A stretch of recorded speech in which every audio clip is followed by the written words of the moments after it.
In this video, we build this beautiful snowy winter landscape.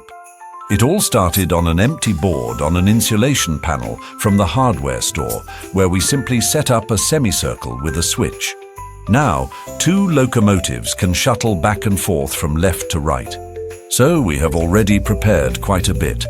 Specifically, I have completed the base for this diorama, and indeed from a lot of what was left over in the workshop.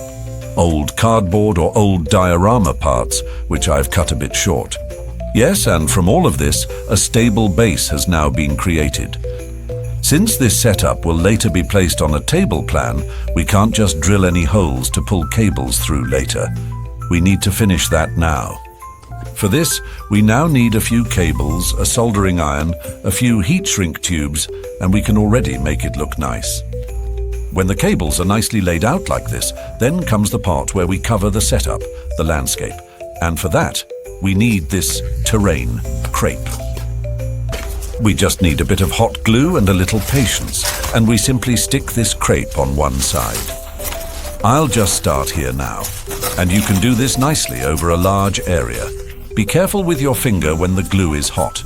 It's best to use something to press it down, like a small brush or something like that. That way, you won't burn your fingers. And at the same time, I also mask the tracks so that when we plaster shortly, no plaster gets on the tracks. Additionally, I unscrewed the signal. You can take it off the base. You just have to remove these small plates here, and then you can easily remove the signal from below. This way, you can plaster it better on the side.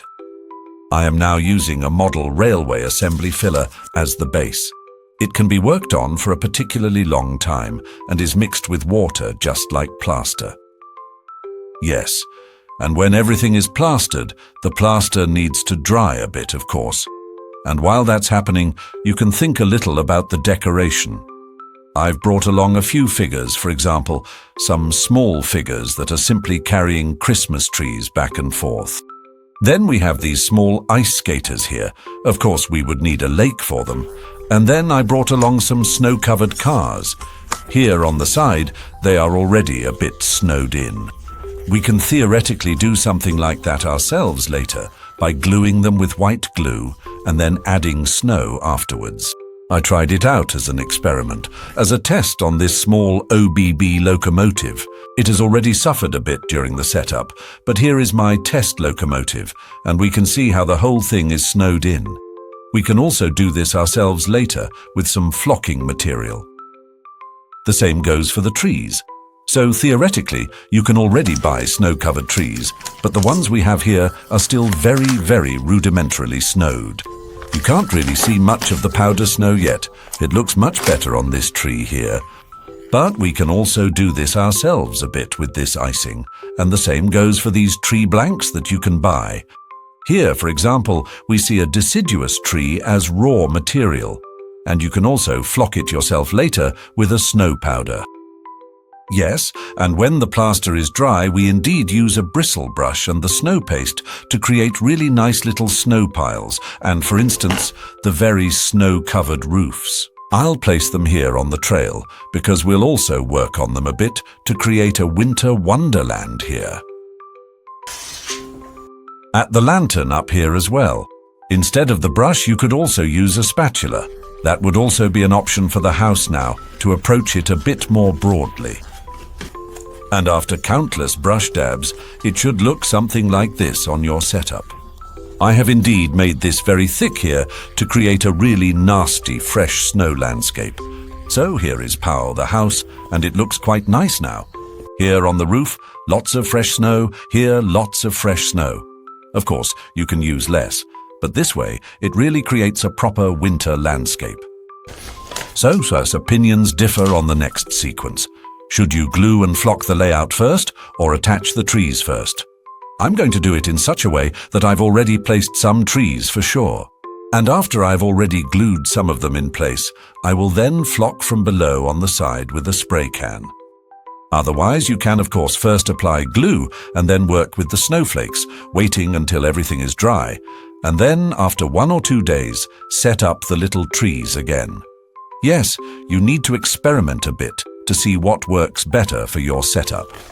Now it's time for the snowflakes, and it works similarly to applying grass. First, an adhesive is applied to the setup, in this case, a snow adhesive. Then, there is a scatter grass container. You could also use a static grass applicator for the whole process. But first of all, I will rub the setup extensively with this snow adhesive. It's very important to shake the snow glue well beforehand. Now simply use a brush to apply it extensively, covering the entire layout completely, so that later you can dust the layout thoroughly with powdered sugar using the spray can and this snowflake material. So really powder it thoroughly and nicely, cover everything extensively with these snowflakes. And very importantly, please let it dry for a long time. Later, you can simply vacuum it up where it is excessive, for example, on the tracks. And if you don't let it dry long enough, you'll simply suck up all the nice material again. Yes, and when it has dried, your winter diorama will probably look just like mine here on the layout, with many small details, such as our little market. Our skiers, who are getting ready for the ski trip on the trail with cross-country skiing, our ice skaters, whom I have placed here in the middle, and our many small details like the snowy VW Beetle, or here the outing with the dog, and of course, beautifully, the shuttle with the 2 locomotives that stop at this platform and also come to a stop on the other side. Have fun recreating it,